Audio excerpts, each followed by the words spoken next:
რომელი საათია? მგონი დაუმთავრდა სკოლა. რა შვება ეს ბავშვი? აუ, რუიანი, რატო დამიწერე? რა ვუთხრა ახლა მარნას?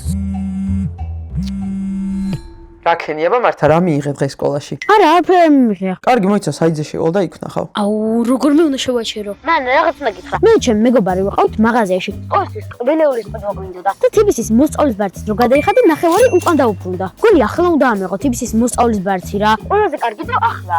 რატო რა მოხდა? აუ მეილიდან მოვიწყდა. თურმე ვისაც ჯერ არ აქვს თბილისის მოსწავლის ბარცი და ახლა აიღებს 31 მარტის ჩათვლით იმოქმედებს პირველი კვირის შეთავაზება. ბარათის აღებიდან პირველი 7 დღის მანძილზე დახარჯული თანხის 50%-ს ერთჯერადად დაიბრუნებს. ჯამში მაქსიმუმ 100 ლარს. ვა, ძალიან კაი რამეა. აუ მართა შენ ხო არ გახსოვს ამის პაროლი? მანა იყოს არ შეხვიდი, მაინც არაფერი არ მიმიღია. ხოლო თბილისის ტერმინალზე გადაიხდი და ნახევარი უკან იბრუნდება. არა, ეგ მართლა კარგი რამეა. ყველა უნდა გამოსცადოს მოსწავლის ბარცი. თან ფასუა და მშობლებს პირდაპირ მობაილ ბანკიდან შეუძლიათ შეკვეთა. აუ ეს მგონი შევედი. არ მან